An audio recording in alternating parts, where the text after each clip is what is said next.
I can't believe they gave me a microphone twice in one day. I don't know who decided that, but Gabby, you should fire them.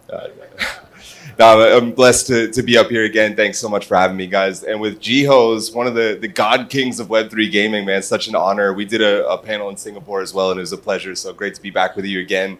I want to kick off by asking, how has YGG specifically, I know you mentioned you've been to all three of the YGG summits to date. How has that impacted Axie, Ronin, your journey to this point? The story of Axie and Ronin is inextricably linked to the story of YGG. Oftentimes I'll meet people and they'll say that, hey, I found out about Axie through the documentary that YGG put out. So I think it's been really important over the years through like the trials, the tribulations, to have a base of people, right? I can't be here, like Sky Mavis is not gonna be here in the Philippines all the time. And YGG has just held it down and created this culture that has become super resilient and is based on, there's nothing else like the Philippines in all of Web3, right? It's a place where the average user is a totally different archetype of person, right? And I think there's like been a huge disconnect between where the capital allocators and the speculators are and where the actual users of Web3 are. And that's why this is such an important pilgrimage to come out to every single year, right? This is my third time at this event, and it's always rejuvenating. It's a reminder of who we're building for. And I think like things can get PvP, a little too PvP, or just like focused on the speculation. But when you come here, you see the faces of the users, the people who have been holding it down. It's always just a great reminder, and it's really rejuvenated. I know we're going to get an Axie show match a little bit later, which I'm excited about. And obviously Ronin started with Axie. We just saw Parallel announce that they're going to have Prime Chain, which is really exciting. I'm curious how back in 2021, you guys already knew that the evolution of Axie involved becoming Ronin Chain, and how you felt about that at the time and all the lessons that you've learned between then and now. We've been thinking about scaling and long-term scaling approaches since day one. Why? Because we came from the CryptoKitties community. And that was a big issue, right? They clogged the entire Ethereum network. So from day one, we were thinking about, hey, if we're successful, we're gonna have to think about our scaling solution right off the bat, right? And so we didn't initially even want to or consider making our own chain. We used something called Loom Network. But we learned that, hey, it was too early. You can't build your startup on top of another startup. And that was something that really molded us, right? So I think when it comes to scaling, we have a big advantage because we've been in the space since 2018. We've been figuring out what the users actually need when it comes to a gaming chain. And right, the deployment of Ronin perfectly coincided with the explosion of Axie. And we're like, hey, we showed that this works, this technology, this stack. It was pretty basic in 2021, but it worked for Axie, and it would make perfect sense to allow and to attract other game developers to build on Ronin. So that's really where it came from. And I think even now, right, I was just at DevCon in Bangkok, and all of the different scaling solutions, right, there's like a war between the different layer twos. They're all really interested in hearing our perspective because we have the requirements of, hey, this is what we believe our users need based on real experience in the trenches. Yeah, speaking of scaling, you guys have had a bunch of really big game launches over the past 12 months and even a little bit before that. And now you're introducing Ronin Forge, which I believe is more of an incubator approach. You've also recently signed Fableborn, which I'll get into in a second. How do you think about all of those different ways of interacting with Web3 games and supporting them and bringing them onto the ecosystem that you're building in order to scale? So we think about this as a Web3 games publishing model, right? And what does that mean? That's something that we're exploring alongside our partners. And our approach so far has been to first work with a few select partners, figure out what we need to do, figure out what type of support they need, and then to scale it out, right? So initially we were working very, very, very closely with a select number of games. Forge is part of our initiative to open up Ronin a bit and to be a bit more aggressive with the onboarding of games. Eventually, we will just let it rip and totally open up the Ronin chain and have hundreds of simultaneous experiments and ecosystems building on the chain. But when it comes to content aggregation, I believe that, and we believe that, the initial genesis is very important. You need to start with the right content. So if you think about like iTunes, right? Like what did Steve Jobs personally onboarded Beatles to iTunes, right? So in the beginning, I believe it's better to go for like quality over quantity, prove it out, and then scale over time, because you don't want to scale something that you don't understand how it works yet, right? So our approach is to figure it out, learn, and then scale step by step. And speaking of being selective and bringing the right partners in, you guys just signed Fableborn, like I mentioned. Congratulations, by the way. I'm a fan. Thank you. Shout out. I'm curious why you guys saw what they were doing and said, like, we really need to bring them over. It seemed very intentional. It's very rare to find a team that has 5+ years in both Web3 and gaming. And so, yeah, the team over there, Cam, they're super, super thoughtful, both when it comes to like the Web3 mechanics, but also the gameplay. The gameplay is kind of like Clash of Clans meets Diablo. So they're not just innovating when it comes to Web3, and they're not just copying something and slapping Web3 on top of it. They've created a net new play pattern that we believe is super interesting, and they're enhancing that with Web3. So I grew up playing both Clash of Clans and Diablo, so yeah, I think they're a super good fit. And of course, they had traction, right? They already had a ton of traction in their last playtest. And when it comes to Ronin, we're looking for teams and games that are going to be synergistic with us, right? It can't just be this relationship where you come to Ronin and we introduce you to our users, right? Like there has to be some other thing that they're adding to the network. And for Fableborn, they already had this really passionate community, and we thought that, hey, when we have this marriage of these two communities, something really special could happen, right? So it was also like the data. They already had the data to prove to us that something really special could happen when combined with the Ronin effect. The Ronin effect, I love that. I know that there's a lot of game founders in the room with us today, and I heard Luke from Pixels on his panel. Shout out to Luke and Heidi, they were amazing. Mentioned something that really stuck out to me. He said, community, the pillars of community are shared vision, shared goals, and shared values. And I really liked that way of putting it. Can you give me perspective on both how you think about finding that alignment with community specifically, but also whenever you're going and finding these games, how do you make sure that they have that alignment so that they can integrate well into the community that you guys have already built and that you guys feel like there's that mutual relationship that you just mentioned? People come into Web3 because they're looking for a sense of belonging. For so much of human history, we've been limited to bonding with the people in our immediate vicinity, in our village, in our school, in our country. The thing that stood out to me, and this was also me, right? So when I was getting into Web3, I was living in New York. I had just quit my job. I was actually pretty lonely. Like all my friends, I thought that I'm gonna quit my job. I'm gonna have a lot of time to hang out. But all my friends were working. And they weren't really interested in a lot of the things that I was into at that moment in time. And then I found Web3, I found NFTs, and I was suddenly transported into this place where people were interested in the same things as me.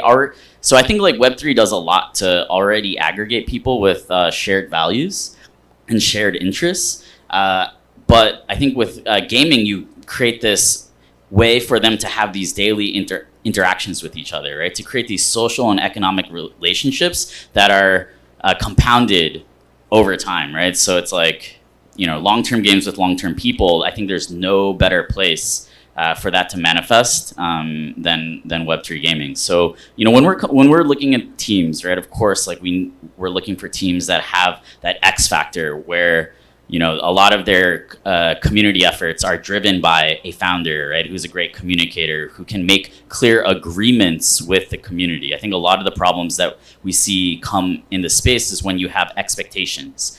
When the community has expectations, and we're not perfect at this, right? We're not perfect, but a lot of it is like finding founders that are great communicators that can rally people behind them and make clear agreements on what needs to be done and what they're going to do together, right? Like founders that are able to clearly articulate what people can do to help them, right? You need to be great at asking for help because you cannot do this, or you can't just give money to Google and Apple and get users. You need to coordinate the behavior of getting people into the network, referring, sharing, making content. It's that coordination is just so important, and it's a really small group of people in this world that know how to do that. I know that there's a lot of really incredible founders who maybe aren't as charismatic as they would hope to be. We see these incredible vision communicators that are so successful, but there's also a lot of programmers and developers that have incredible product ideas. They might be great in the trenches and they can code better than anybody else. And for whatever reason, they were the person to raise the money to build the vision. Do you have a recommendation for somebody that isn't great at communicating that vision and leading a community the way that Web3, I mean, it's necessary in Web2 as well, but it seems like in Web3, there's such a emphasis on being able to do that and being on Twitter and doing that stuff that frankly just isn't in a lot of people's repertoire skill set. This is a brutal space, right? There's a lot of competition. You got to be able to build, you got to be able to sell, right? There are a lot of people who know how to build in Web3. There's less, in my opinion, of the people who know how to articulate their visions and rally people behind them.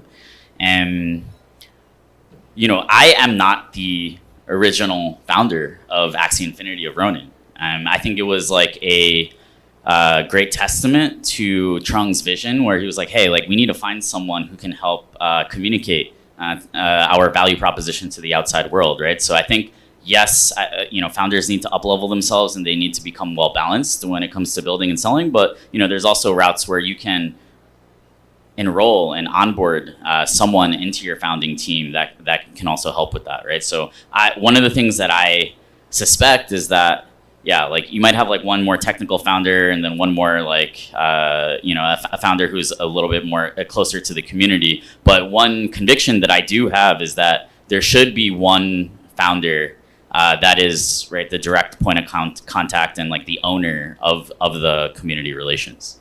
Yeah, it's a great point. It doesn't necessarily need to be a single person. Again, using the parallel example, they've got 5 founders and they all kind of fill different gaps. I think you'll see that. I think you'll see larger founding teams in crypto because there's just so much. This is not a journey that is for the faint of heart. Right? You need to have a lot, hugely aligned incentives. You need people who are thinking in terms of decades, and oftentimes, right, having a founder level of ownership and attachment to a product, to a project. That's kind of what's needed to do the really heavy lifting of the day to day. I hear this phrase a lot in Web3, and I'm sure you do too, which is skate where the puck is going, which is weirdly a hockey analogy that made its way into Web3 gaming. But to put it simply, it's don't just chase the metrics that people are looking at today. Try to see what metrics they're going to value, 6 months from now, build for that kind of thing. We see with centralized exchanges and VCs and stuff, the meta is always evolving. One day they want 200,000 Twitter followers. The next day they want 5,000 cash tags per day, and then the next day they want a bunch of daily active users or a certain floor price or volume on an NFT collection. How do you guys think about not chasing those short-term things that people want and putting yourself in a position to succeed for the long term, but also you're advising a bunch of games, you're bringing games on, you must look for certain things in them so that they can have long-term success as well. How do you think about all that?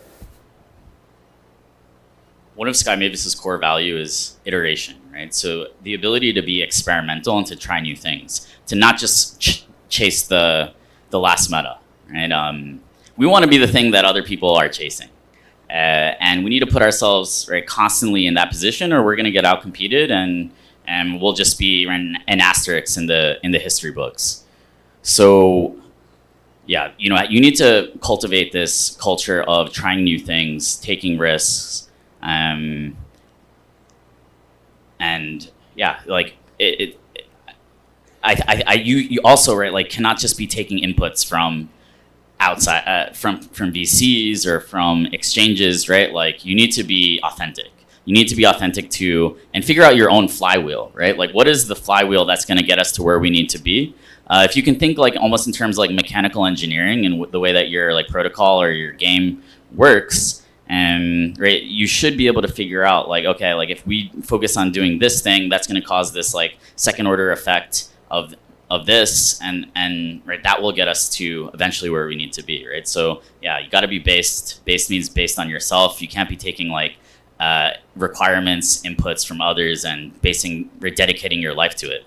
That's just irresponsible. That's unfair to yourself. It's unfair to your community. It's easier said than done. Way easier said than done. That's a good way to summarize it. Earlier we were talking about what you're excited about with Ronin, which I'm sure is a lot of things, some of which you might not be able to talk about. But Pixel Heroes stuck out as something that you just got super enthusiastic about whenever it came out. We also brought up Moku. Shout out to Hantao if he's in the room right now. I know they're doing a lot on the questing side, but they're also trying to innovate with meme coins on Ronin. What excites you about those products, and also maybe some other stuff that we haven't heard as much about? Yeah, so whenever I come out here, people are like, what are you interested in on Ronin right now? And it's becoming increasingly difficult to answer that question succinctly as the years go on. I believe that's a good thing. I believe that's the way that it should be. We just had Lumiterra launch its CBT, so make sure to check that out. They're putting up huge volume on the Mavis market as well. That's like this Chinese MMO. Definitely check it out if you haven't. Pixel Heroes, right? So Pixel Heroes is one of the Forge games, and they really came out of nowhere and have really taken the community by storm. Fableborn, right? Fableborn is launching its next playtest this week, so keep an eye on X and Twitter, Discord for announcements around that. We just have so many teams that are grinding, right? Like Moku, I have a soft spot for Moku. Why? Because they came totally out of the Axie and the Ronin community, right? Like they were at AxieCon, and that's where a lot of the ideas were formed, right? And they helped run the creator program, and that's where a lot of the ideas from like social questing, for example, came out of. And now, right, they're just always getting to the next level. They're definitely a great example of a team that's like not pigeonholing themselves into one niche and like always coming up with something fresh. So yeah, huge shout out to Moku. Kydro, I believe still has their pilot NFT raffle mint on the Mavis market. I think you can still participate. So go check that out. That team has been grinding as well. Whenever you're seeing gaming sort of lag behind what we're seeing with Bitcoin and with memes and stuff like that, how do you sort of rally your community and make sure that they're anchored in something that isn't just price driven, and that there's a larger mission driven kind of thesis that not only you hold as the founder, which of course you should, but also that it's communicated and permeated throughout the entire community?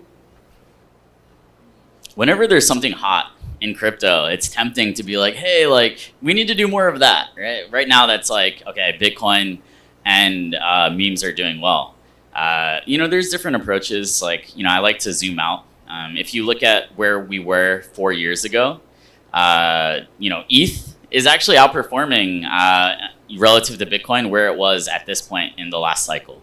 And I believe that President Trump is a huge catalyst for both gaming and alts, because you had this like regulatory moat that was basically applying to Bitcoin and memes, where you weren't able to really comfortably experiment with tokenomic design. If you cannot experiment with tokenomics if you're afraid of experimenting with tokenomics, then how can you, right, like what we were just talking about, create the next meta when, right, the toolbook and the things that you're able to actually test are being limited by some outside force. I believe that recent developments, are also really bullish for gaming, for alts, and basically like not just the distribution of tokens, but also how tokens are spent and used as sinks within these digital economies.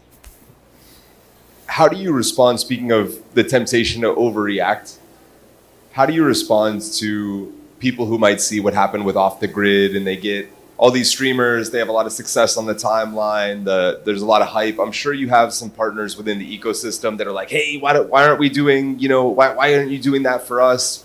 What could we do, in the next month to kind of take attention away back from them? How do you sort of keep a cool head, and what do you take as a lesson and try to adopt, but without overreacting and losing that vision?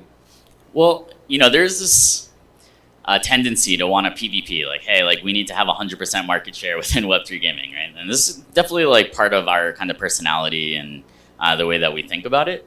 But as things start to percolate and the market starts to heat up, like I believe that anyone who's pushing the space forward and trying net new experiments is adding, right? So okay, like they were able to onboard some really well-known streamers. You get some data. You get to see how that goes. We'll be able to see, like, are they actually able to onboard net new people?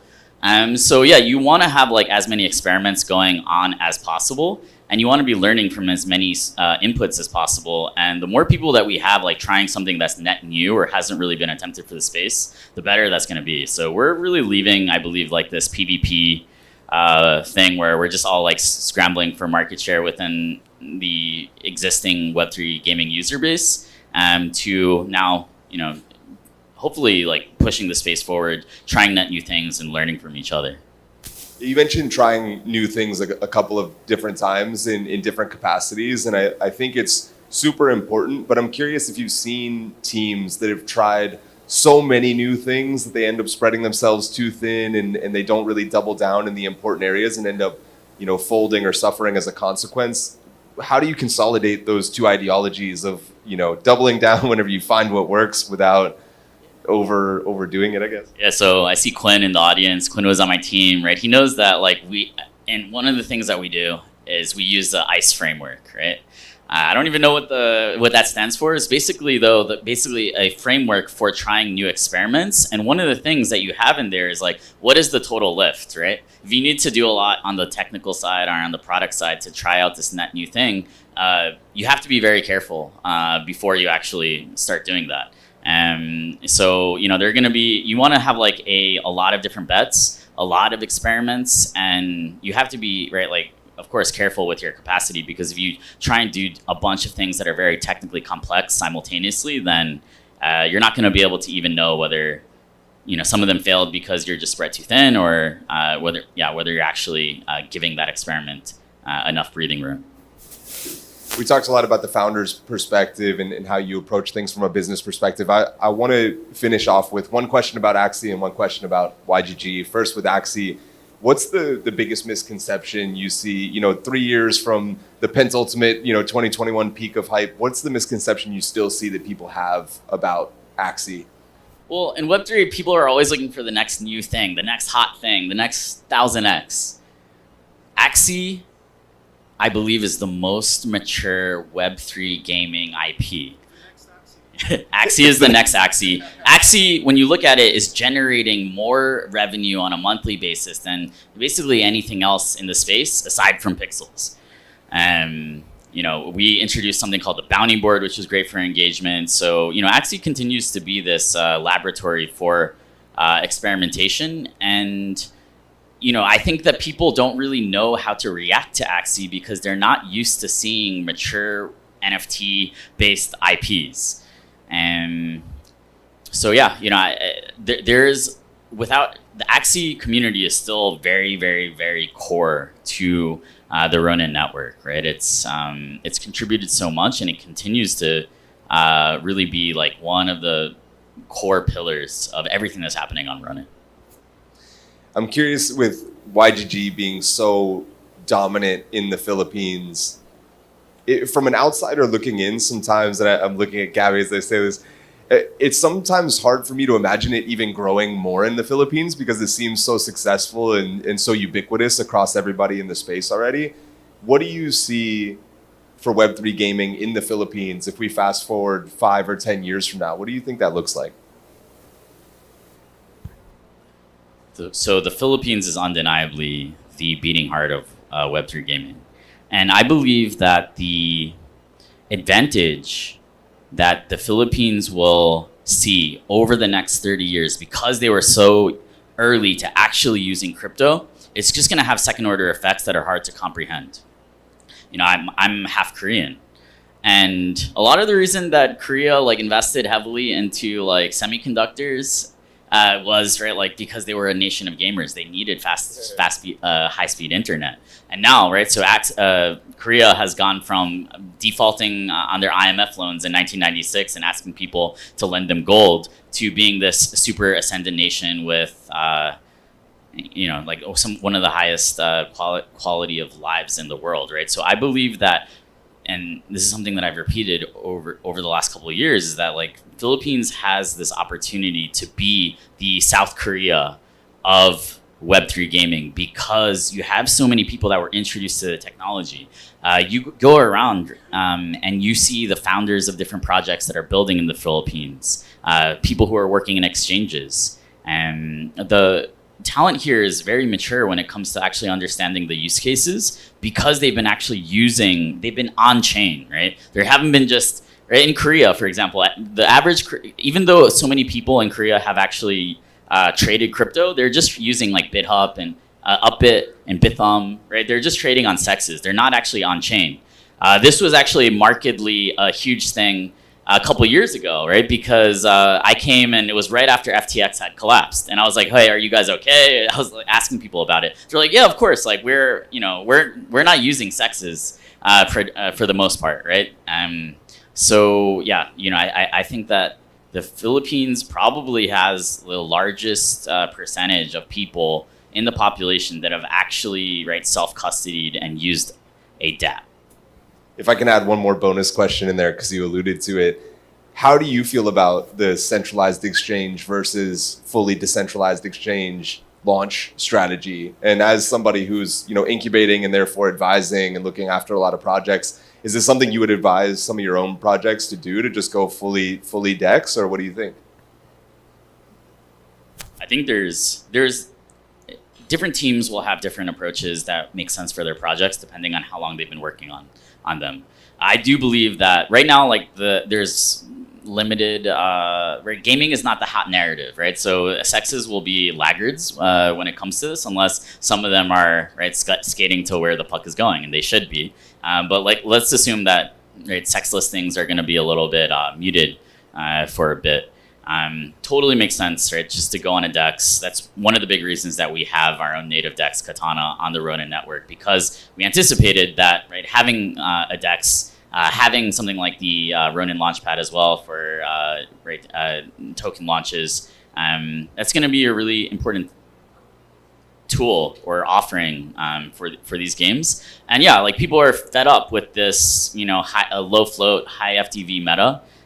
So, right, if there's a benefit for meme coins, is that it's applying a lot of pressure to founders to really think about how they're launching their tokens, how they're getting it out to the community. And let me remind you that the Axis token, AXS, launched at a $27 million FTV. Although it launched on Binance, it did launch at a 27 mil FTV, and it stayed there for a couple of days. People were like, "Oh, like what's going on? What's going on?" It's like, no, this is good. We're getting our community in at the correct price, the price that they need to be in at, and this is going to pay off in the long run. People thought that was just lip service, but yeah, you know, history was able to validate that thinking. That was awesome. I have an announcement. We're going to have a meetup tomorrow, so make sure to sign up. I want to get at least 1,000 people there. I will also be delivering my keynote on Friday, so make sure to come out there. It's going to be my third consecutive keynote. I always save a little gift for that. So yeah, please join me on Friday. I believe it's at around 5 p.m.